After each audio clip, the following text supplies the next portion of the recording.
The mayor of New York conveyed his apologies. He could not arrive today, so he'll forgive me if I introduce the greatest mayor of the greatest city in the world, Nir Barkat.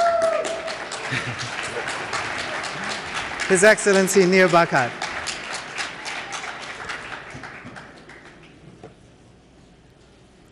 Thank you very much.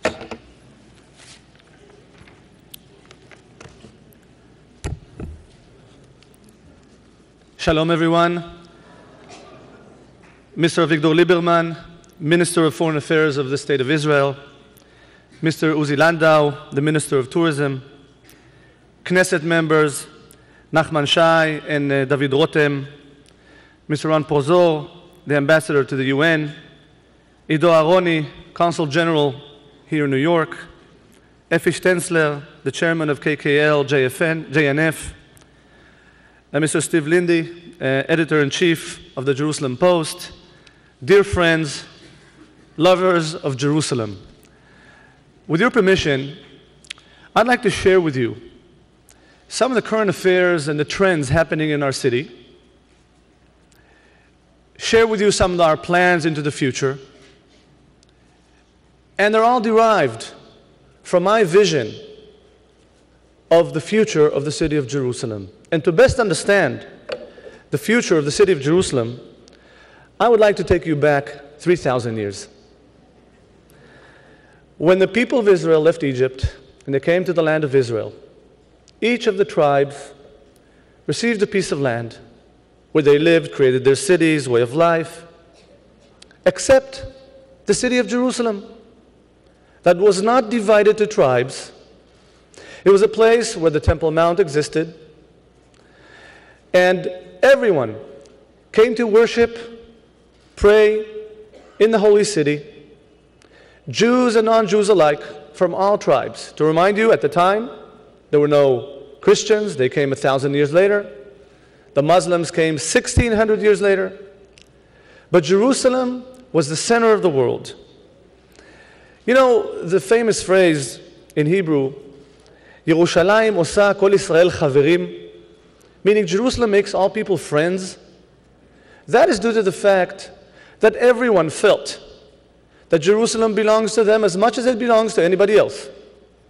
And entering the gates of the city, the respect, the spiritualism, the fact that all people were there from all tribes, created that kind of friendship around the city of Jerusalem, and a special DNA has developed around the city of Jerusalem. The second phrase, Ki mitzion tetzeh Torah, my understanding of it is that everything successful in the city of Jerusalem was immediately brought by the olim laregel, by the worshippers and all the people that came to Jerusalem. They went back home and said, hey, this is new stuff coming out of the city of Jerusalem. So Jerusalem had a role to play. It was the center of the universe for all people of all faiths and created everyone friends. Folks, this is the future of the city of Jerusalem. That kind of feeling, that DNA, that is exactly our future. And unfortunately, we know that for 2,000 years, Jerusalem was dysfunctional. It did not work. It went from conqueror to conqueror. And it was not functional until Jerusalem was reunited again in 1967. And now we have the opportunity, the responsibility to take Jerusalem to its potential. And, you know, there's no other city in the world that is so important for so many people. There are three tiers that managing the city of Jerusalem one has to bear in mind all the time. It's the residents of the city of Jerusalem. It's the fact that Jerusalem is the capital, heart and soul of the Jewish people all over the world, and the capital of the state of Israel. But it's also important for over 4 billion people around the world. It is, in many, many ways, the oldest new city in the world. And it is up to us to develop Jerusalem in those three tiers. And this is exactly what we are doing today. You know, The fact that Jerusalem is so important and we maintain freedom of religion for the Christians, naturally for the Muslims, and for the Jews, don't take that for granted. And indeed, the strict maintenance of the freedom of religion is the part of our new strategy going into the future. But also, I set a goal of reaching 10 million tourists a year. The goal is derived from the vision, and indeed we are increasing our tourism as the minister said. And I believe that by developing new products, new ideas, we could push and create demand for the city of Jerusalem in order to scale to our opportunity. And I want to share a little bit of what is actually happening in our city with you. The Light Festival in the Old City. In the last 4 years, we've developed a Light Festival, and now it draws 300,000 people to the Old City of Jerusalem. It is a beautiful festival in all 4 quarters of the city. And in the last few years, it created Jerusalem, the Old City, a haven for people that really want to come and travel and enjoy Jerusalem. Another element is many of the events we have in Jerusalem. We have festivals and street parties enabling people from all over Israel to come. This is a picture of the Sultan's Pool that has come alive in the last few years and created a strong demand for our city. The Jerusalem Marathon, we just conducted it 3 weeks ago. 26,000 runners, 2,500 runners from abroad, from 55 countries, have enjoyed the streets of Jerusalem in a big way. Formula One Roadshow. We had the Formula One Roadshow last year. We're going to have it this year, August 31st. 300,000 people, Muslims, Christians, Jews, ultra-Orthodox, secular, all came neck to neck, looking and viewing the beautiful car races or cars alongside the walls of the old city, old and new. This is on the demand side. We're also are now pushing in a big way film production business in Jerusalem. And you will probably see in the near future a big American TV series on Jerusalem called Dig. It is about the city of David. It's about our history and many, many new wild ideas into the future.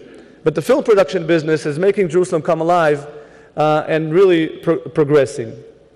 On the infrastructure side, now hosting the largest sports center in the country, including the expanded Teddy Stadium that hosted the Maccabi Games and the Euro 21 Soccer Championship, the new arena that will be ready this August, which will host on its opening game all-star NBA team against Hapoel Yerushalayim stars, and now we can host and develop to scale to many, many tourists and people that come to our city.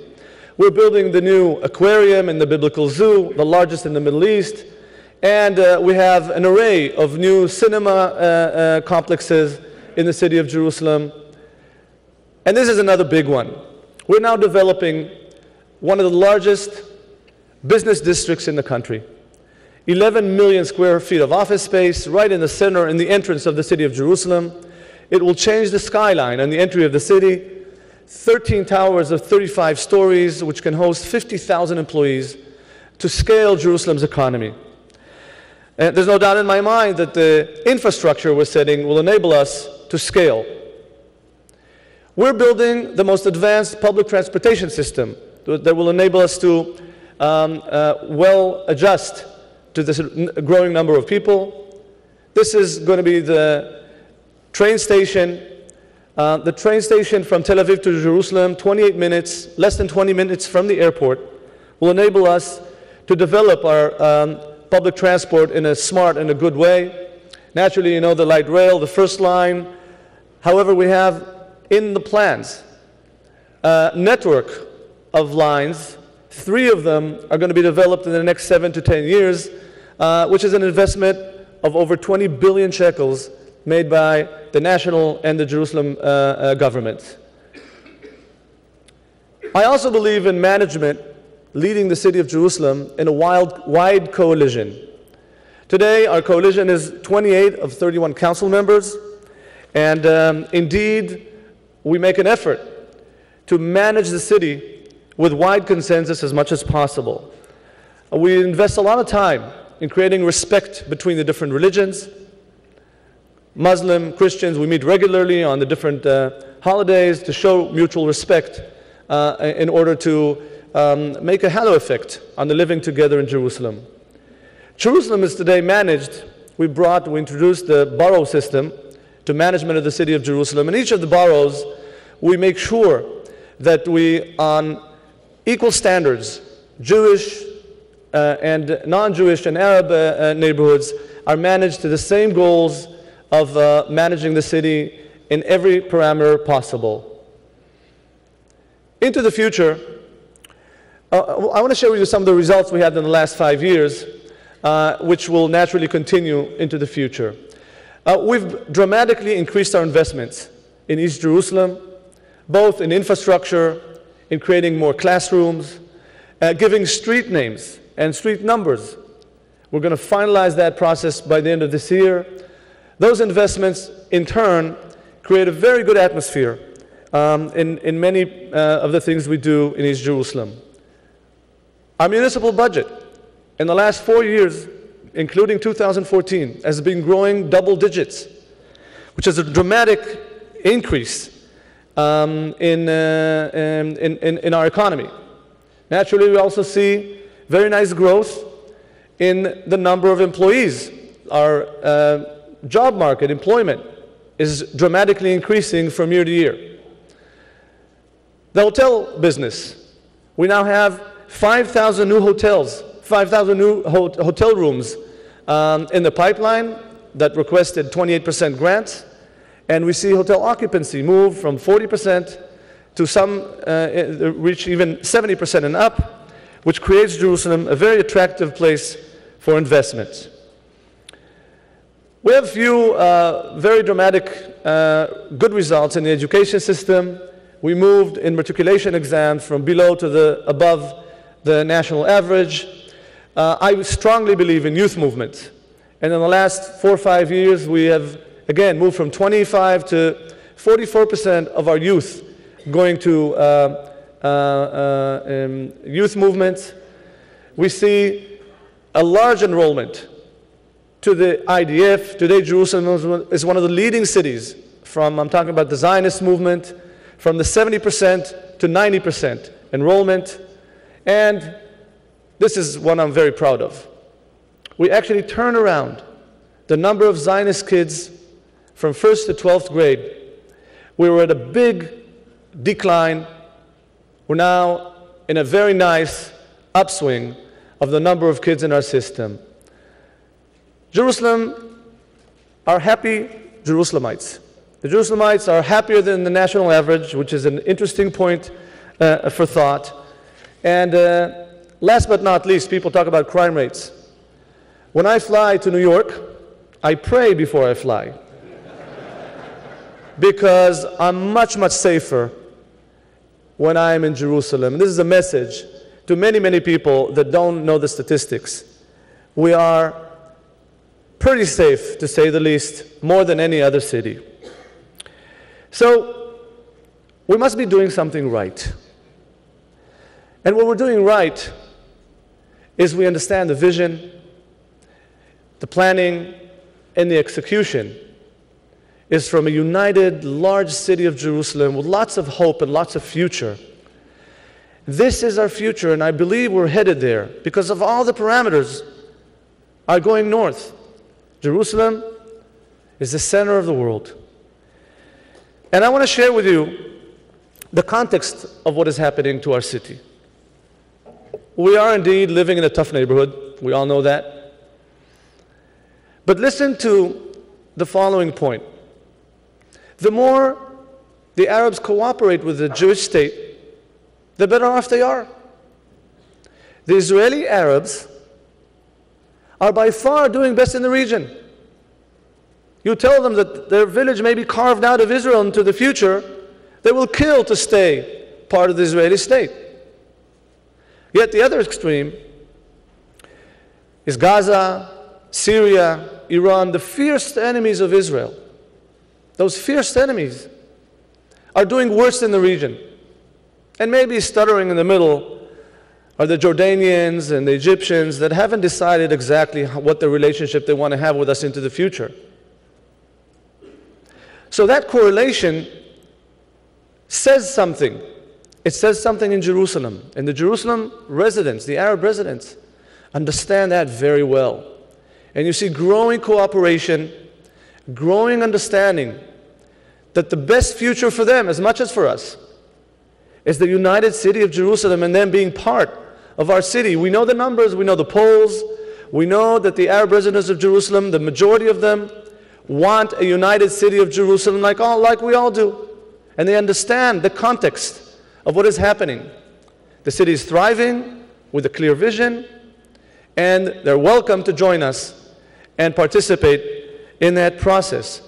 So, interestingly enough, I want to share with you some thoughts on the political agenda on the international front. There are people that, God forbid, are pushing for dividing the city of Jerusalem. They cannot get it more wrong. Because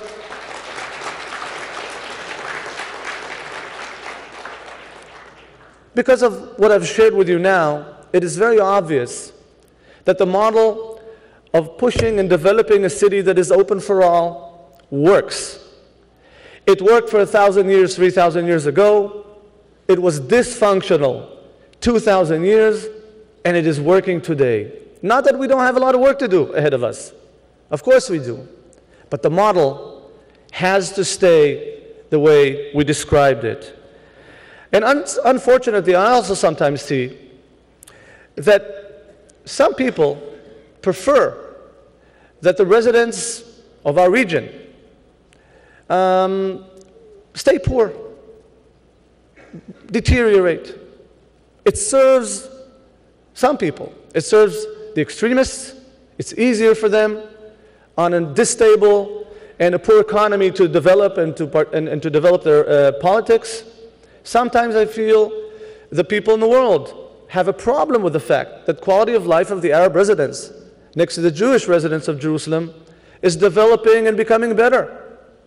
Because fulfilling the vision helps us de facto unite Jerusalem.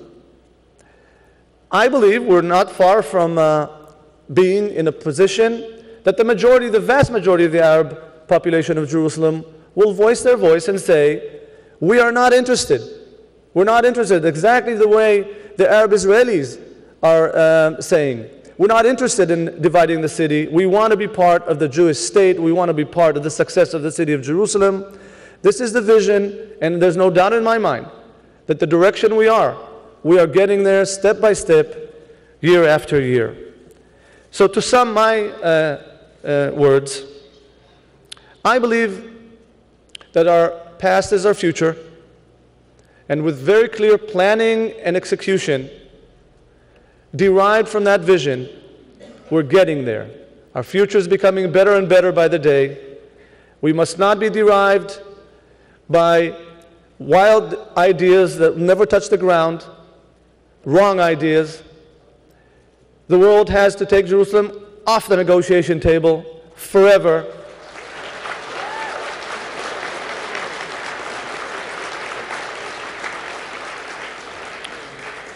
And in turn, rather than discuss how to take it to the wrong direction, I invite the world to come and visit, to enjoy. We're creating lots of opportunities for all people from all over the world to come and enjoy our city.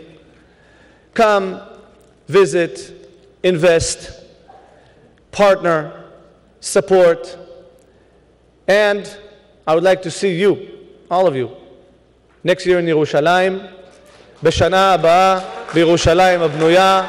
See you soon. Thank you.